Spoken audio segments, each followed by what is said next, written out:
Revenge with Karen. I love your ring, Lila said, dragging out the sarcasm like she was auditioning for a soap opera no one asked to watch. It's giving. Thrift store chic. Is that what brass? Or did Goodwill start carrying medieval weaponry? And just like that, the oxygen got sucked out of the Monday meeting room. 14 people around the table, all of them pretending their Zoom calendars, just updated or suddenly needed to inspect the inside of their coffee mugs. VP chuckled under his breath, trying to make it sound like a throat clear, but no one missed it. Rebecca didn't flinch, didn't laugh, didn't even blink. She just looked down at the ring, simple, dull gold worn edges, a faint imprint of something once intricate, and turned it gently, like it was a volume knob controlling her ability not to burn the place down. Lila, smug in her knockoff Balenciaga blazer and inherited job title, leaned back in her chair like she'd just scored a touchdown. I mean, no shade, she added, grinning at the others. I love vintage. I just didn't realize we were doing peasant cosplay now. Still, Rebecca said nothing. She gave a small nod, the kind that lives somewhere between thanks and you just fed yourself to wolves.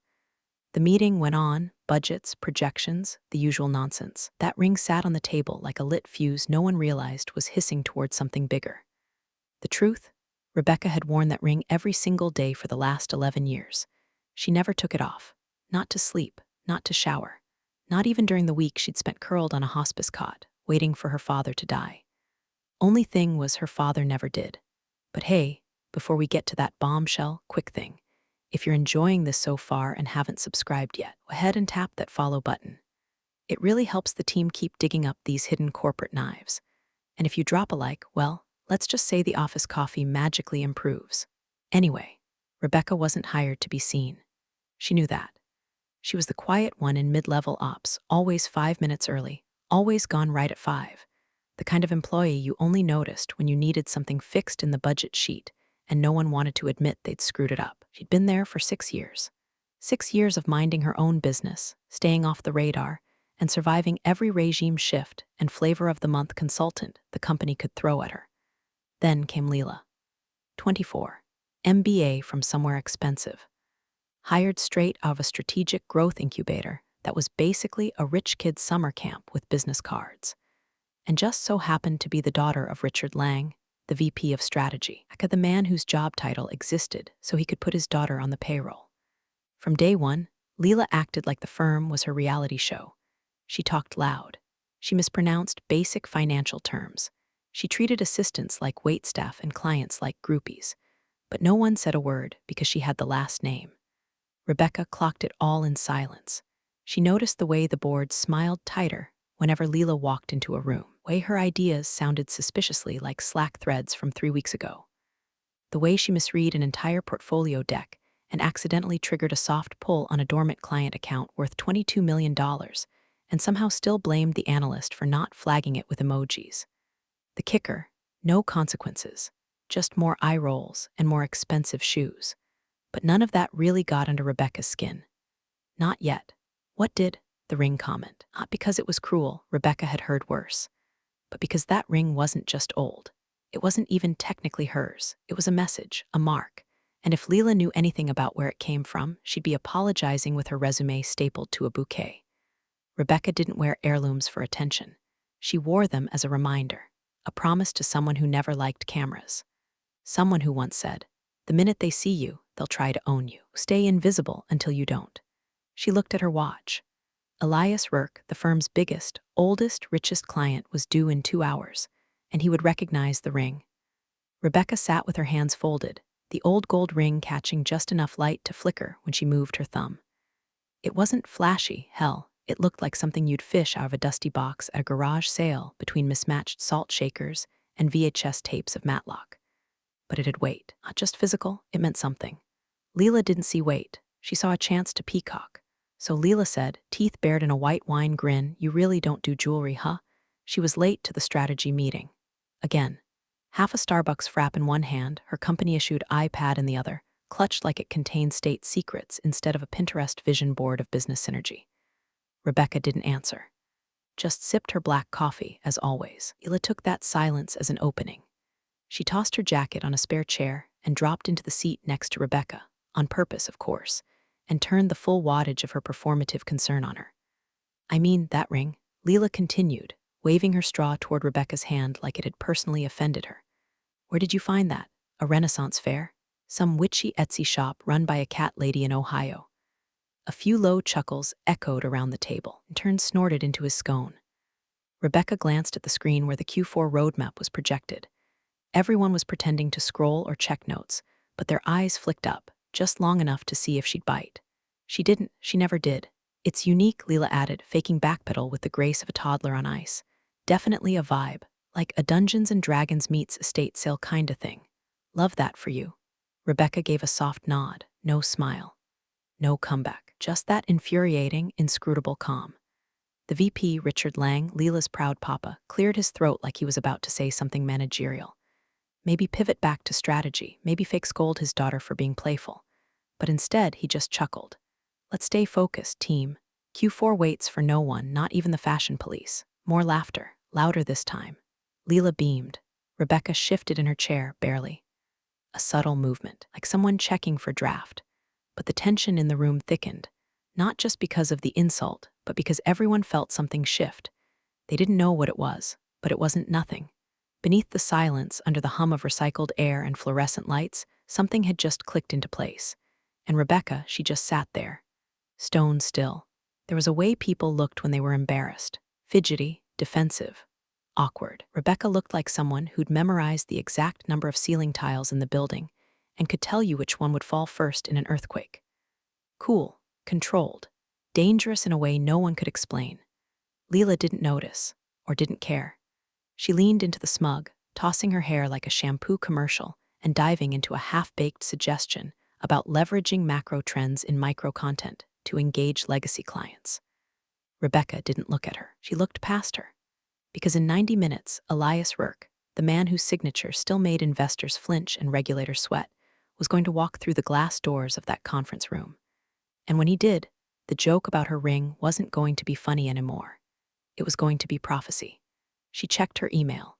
No reply yet from the encrypted account she'd pinged at 6:37 a.m. sharp. The one that only responded with coordinates and silence. Ring on her finger pulsed against her skin, not with magic, not with anything mystical, but with memory, with intent. She didn't wear it to accessorize. She wore it because her father once said, when the sharks forget who fed them, show teeth, but only once. Rebecca was quiet, but she never forgot. The scent of money arrived before Elias Rourke did. Not the crisp, fresh bill kind, but old wealth, leather briefcases, aged scotch, silent jets that land without flight plans. The kind of money that doesn't walk into a building, it inspects it. It was 3:02 p.m. when the elevator dinged. Rebecca was walking back from the server room. She had no business being on that side of the building. Lila made that abundantly clear in the last meeting, when she suggested non-client-facing staff should probably stick to their own zone. But Rebecca didn't follow zones. She followed protocols. And today, only printer that wasn't spitting out gibberish was on the client floor. As she stepped off the carpeted hallway and into the gleaming marble of the executive corridor, she heard the sudden hush that always followed Rourke. 2 assistants peeled off and vanished like smoke. The receptionist actually stood when she saw him, something she'd never done for Lang or even the founder himself. Elias Rourke didn't need introductions. He was one. Tall in the way old athletes are, broad shoulders, stiff gait, hands like they were built to sign treaties, not contracts. He wore a charcoal suit that whispered handmade and a black overcoat folded over one arm like it had never touched rain. Rebecca didn't slow down. She kept walking. It was a quiet pass, 6 steps of mutual proximity. She held a manila folder in one hand, her coffee in the other, neutral expression. Just another shadow in the building. But then it happened. Step 4. Rourke stopped. Just stopped, mid-stride, dead halt, like a statue caught off balance. His eyes dropped to her hand, to the ring. The air pressure shifted. He stared, not blinking, not breathing. His mouth parted slightly as if a word got stuck in his throat before it could form. Rebecca paused, only briefly, enough to glance up and meet his gaze. His pupils flicked from the ring to her face, searching, calculating, remembering.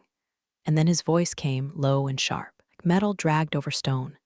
"Where did you get that?" Rebecca didn't answer. Not yet. She tilted her head just a degree. "Excuse me?" Rourke took a step forward. His hand moved slightly as if he was reaching out but didn't. "The ring," he said, "that seal. She glanced at it like she had to remind herself it was there. "This," she asked. "My father gave it to me." And that was all she said. The words sank into the hallway like ink in water. Rourke stared at her face. Back to the ring. His entire frame tightened. You could see it, the memory flooding back, the numbers, the ledger, the name. Rebecca gave a courteous nod and kept walking. Behind her, she heard nothing, not even breath, but she knew that for the first time in 2 decades, someone had seen that ring and understood what it meant. She rounded the corner, heart steady. 2 floors below, the conference room was already being prepped. The founder's assistant was placing his favorite pens, black Mont Blancs, tip-checked, and the VP was rehearsing his pitch in the glass reflection. Lila, no doubt, was applying lip gloss and practicing her "I totally get macroeconomics" smile. None of them had any idea, but they would, because Rebecca's ring didn't just come from a father. It came from a shadow fund that once owned 1/3 of Wall Street, then vanished without a trace. Came from a man who disappeared right before the crash and took $20 billion in undisclosed assets with him.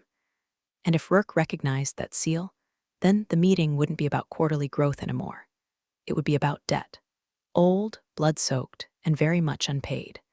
The presentation had all the charm of a hostage video. The lights were dimmed, the air conditioner wheezing like it had asthma, and Richard Lang stood at the head of the table, gesturing at a slide deck so bloated with buzzwords, it looked like someone fed ChatGPT a Red Bull and told it to disrupt synergies at scale. Rebecca sat in her usual spot, off to the side, second row, clipboard resting in her lap more as armor than utility. She wasn't technically required to be there. But the founder had asked for someone who knows the operations inside and out, and for reasons no one could quite articulate, that had meant her. Lila was seated near the front, one leg crossed high like she was trying to show off a shoe brand she couldn't pronounce. She kept glancing at her phone, probably swiping through filters for the selfie she'd taken in the hallway mirror 5 minutes earlier. At the far end of the table, Elias Rourke sat like a shadow in velvet, hands clasped, eyes alert. He hadn't said a word since the meeting started. Lang was mid-pitch, something about agile restructuring of capital flow to better reflect dynamic market patterns when it happened. Rourke lifted one finger. Just one. The silence dropped like a curtain. Lang froze, mouth open, halfway through a sentence he probably didn't understand. Rourke didn't look at him. He looked across the room. At her. The room tracked his gaze like a slow pan in a horror movie. And then the billionaire stood. He walked, calm, quiet, deliberate, straight to Rebecca's chair. People shifted in their seats like school kids watching a teacher approach someone with a secret note. Rebecca met his eyes. No smile, no question, just that same stillness she always carried like a pond that knew how to drown men. He leaned down. His voice was low enough to make the back row lean in without realizing it. "Where did you get that ring?" A few clicks of nervous fingernails on plastic chairs. Rebecca looked up, steady. "My father gave it to me." She paused, just long enough before he disappeared. Rourke blinked. She added one more thing, softly. His name was Haverson, Edmund Haverson. The reaction was chemical. Elias Rourke paled, not white, gray, the kind of gray that sinks into bone. He took one step back, jaw clenched. His eyes dropped again to the ring. Lang sputtered. "Is everything all right, Mr. Rourke?" Rourke didn't answer. He turned abruptly and faced the room. "I'm ending this meeting." Lang blinked. I'm sorry." Rourke's voice hardened. "This pitch is over. Whatever deal you thought was happening, it's not." He walked toward the door. "Mr. Rourke, please," Lang called, panic slicing through his voice. "If there's been some misunderstanding, we're happy to." Elias turned back. "There has been a misunderstanding," he said, locking eyes with Lang. "One you'll regret." Then to Rebecca with a faint nod, "We'll speak soon." And he was gone, just like that. No explanation. No handshake. Lang stood frozen, hands still half raised, like someone had unplugged his brain mid-command. Lila's jaw had dropped open so far she looked like a base about to be filleted. Rebecca didn't move. She didn't need to. The fuse had been lit. Now she just had to wait for the building to realize it was sitting on dynamite. The office buzzed like a beehive someone had kicked. Not outwardly, of course. Everyone still clicked their keyboards and sipped their burnt Keurig coffee and held meetings that could have been emails. But underneath the surface, the current had changed. It started with a whisper in the elevator. By lunch, it was a full-blown conspiracy in the copy room. "Did you see his face? He canceled the meeting, walked right out." She said her dad's name was Haverson. "That Haverson? Wait, didn't he vanish after that hedge collapse in '09? No, earlier. Disappeared after the Petro-Kron deal. Took billions. Left no trail. Why would she be here, though? Rebecca didn't respond to any of it. She sat at her desk like always, fourth row from the window, near the corner plant that hadn't been watered since someone's birthday 2 months ago. She worked with quiet precision, highlighting cells, reviewing transactions, flagging inconsistencies in a pipeline document no one else bothered to read. But the stares came anyway, first subtle, then obvious. Mid-level managers walked by twice, pretending to check the thermostat.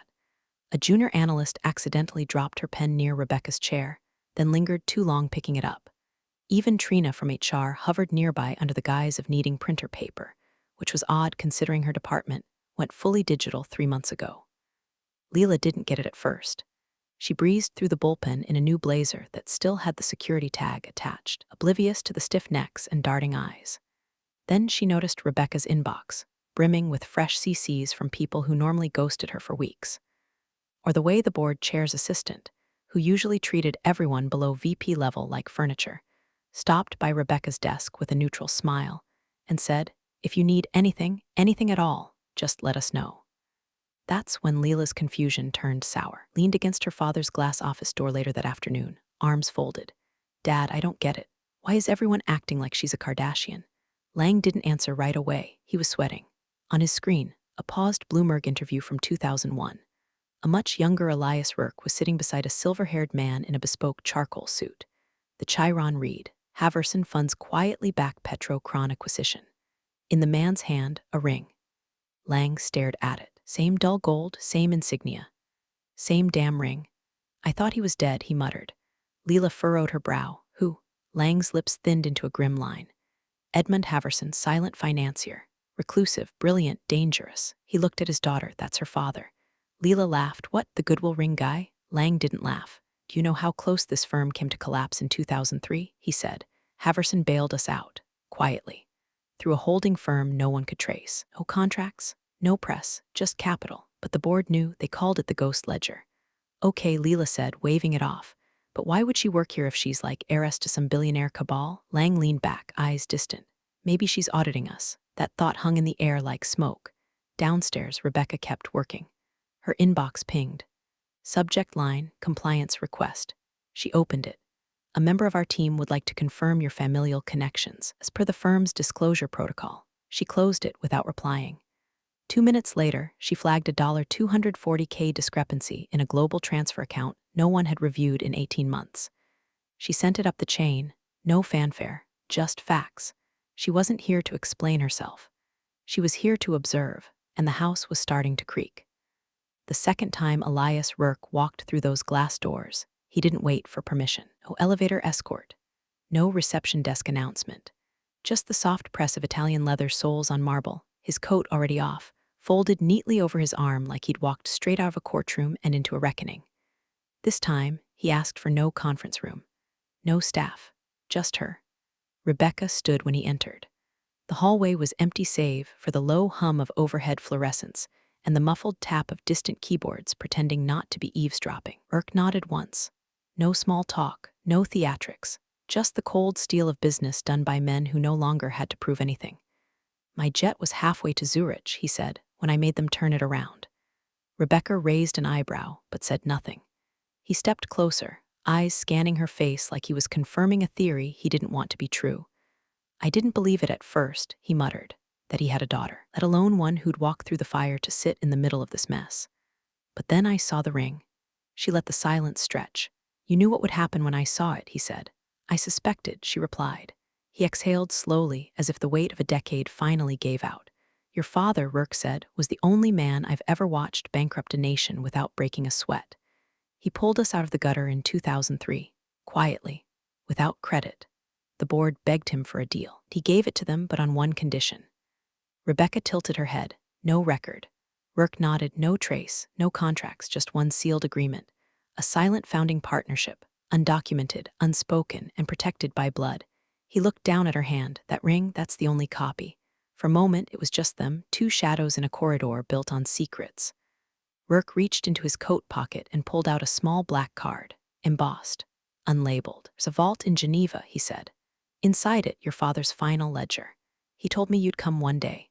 And when you did, the firm would already be testing you. He handed her the card. Welcome to the audit. Rebecca didn't flinch. She slipped the card into her folder like it was a meeting note. Later that afternoon, while Lang scrambled to control the rumor mill and Lila sat fuming in a boardroom brainstorming engagement strategies, Rebecca returned to her desk. He didn't speak to anyone. She logged into a secure terminal, the one only 2 people in the firm knew existed.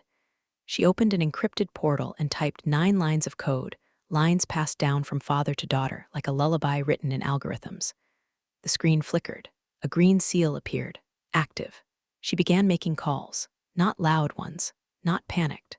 Old numbers, obscure extensions. Most rang twice before someone picked up and said nothing at all. He sent 3 emails. No subject lines, only strings of numbers. Each ended with a single letter. H. Downstairs, the front desk buzzer rang. The courier wasn't dressed in a suit, no badge, just a gray wool coat and an expression that said, "Don't ask." He carried 1 envelope, no postage, no return address. Thick ivory parchment, sealed in red wax. He handed it to the receptionist and left without a word. Name on the front was written in deep ink, to the chair of the board.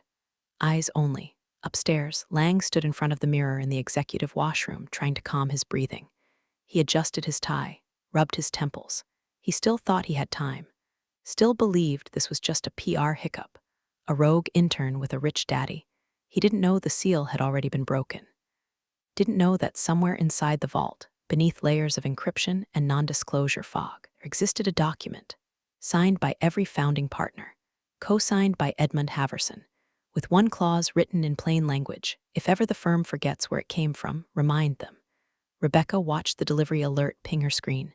She didn't smile. She didn't need to. Richard Lang's voice boomed louder than the Monday crowd at a failing steakhouse happy hour. "I don't care what kind of soap opera this is turning into," he barked across the floor, red-faced and sweating through his collar. She undermined the meeting. Rourke walked. The client walked. That's insubordination. Hell, it's sabotage. Rebecca stood in front of his desk, arms relaxed at her sides, like a patient watching a doctor misdiagnose his own tumor. "She didn't say a damn word in the meeting," said Jenna from compliance quietly, seated along the glass wall, arms crossed. Lang ignored her. "She's been disruptive," he snapped, jabbing a finger toward Rebecca. "She's had access to files she shouldn't. She's made unauthorized calls. She's refused to respond to compliance protocols. I flagged a $240,000 internal discrepancy 2 days ago." Rebecca interrupted, voice flat. "You approved it." He faltered. "That's beside the point." "Which point?" she asked, still calm. "The money, the silence, or the part where I exist outside your little sandbox?" Lang pointed to HR as if they were a security team. "Suspend her, effective immediately." "Take her badge, her credentials." That's when the knock came. 3 sharp raps on the office glass. Everyone turned. Standing there, Karen from legal, Alan from internal compliance, and 2 board members Rebecca had only seen in passing, the kind who lived in quarterly shadows and made decisions in 6-figure increments. Between them stood Chairwoman Delgado. Silver hair, ice-cold presence. A woman with a voice like fine glass, beautiful, brittle, dangerous to mishandle. Alan opened the door. "Mr. Lang," he said smoothly, "we need a moment of your time." "I'm in the middle of something," Lang snapped, gesturing at Rebecca like she was a paper jam. "You're in the middle of a formal breach," Delgado said, stepping forward, "which concerns all of us." She handed him the envelope. Lang stared at it, confused. Thick parchment, red wax seal, embossed insignia that hadn't been seen since the firm's founding. His fingers trembled. Broke the seal. He pulled out 4 sheets of paper, aged but pristine, typewritten. The final page had 6 signatures. One of them unmistakably read, Edmund Haverson, and beside it, silent founding partner, permanent equity stakeholder, non-dilutable. Lang's face drained so fast he looked like a corpse in business casual. Delgado spoke first.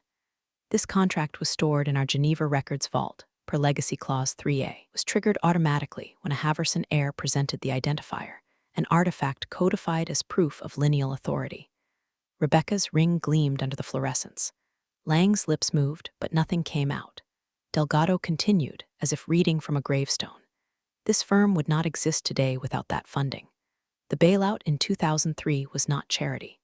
It was a buy-in, one we buried too quickly and forgot too easily." Karen from legal added, "The clause also stipulates an observational period. Should a Haverson heir return, their presence is not subject to executive oversight. Any attempt to block, demote, or terminate said heir voids the firm's founding agreement. Lang staggered back like he'd been shot. Who let her in? He croaked. Delgado turned. You did, when you let entitlement replace merit. Across the glass, Lila watched the scene unfold from her corner cubicle, mascara starting to run. One intern whispered, "Oh my God, she's that family." Rebecca said nothing. She didn't gloat, didn't flinch, didn't so much as blink as Lang collapsed into his chair, mouth slack, contract still trembling in his hand. Delgado turned back to Rebecca. Would you like to address the board? Rebecca simply shook her head. Not yet. Outside, phones rang, emails fired, rumors calcified into gospel. And Lila, for once, didn't say a single word, just sat there, staring at Rebecca's ring like it was ticking. The founder's office hadn't changed in 20 years. Same mahogany walls, same brass lamp with the crooked shade, same photo of the original partners in black and white, all smiles and cufflinks before the money really hardened them. Rebecca stood in front of the desk. Across from her sat Malcolm Brandt, the man whose name was still on the building, even if the board had done their best to turn him into a figurehead. His hands were folded over a leather blotter, his mouth set in a line that could mean regret or rage. Haverson, he said finally. I never thought I'd hear that name again. Rebecca's voice was level. Then you weren't listening. Brandt let out a sigh that seemed to rattle from his bones. You're his daughter? She nodded. You look like him, he said, staring. Same stare. Same silence. He tapped a finger on the desk, slow and rhythmic, like he was counting sins. Always wondered what happened after 2003. He bailed us out and vanished. No trail, just gone. He didn't vanish, Rebecca said. He stepped back. Brandt tilted his head. He watched, she continued, for 2 decades. Watched how the firm used the capital. Watched who took credit. Watched who got lazy. Her tone never rose, but each word landed with the precision of a scalpel. He knew the day would come when the firm forgot who built its foundation. The wrong people started inheriting what the right ones earned. Brandt leaned back. So you came to punish us? No, she said. He asked me to observe. She took a folded piece of paper from her bag, unfolded it, laid it on the desk. I started here 6 years ago under a different name. Entry level, no fanfare, no notice. I watched your processes, your culture, your people. She looked him dead in the eye, and how you treat those with no name.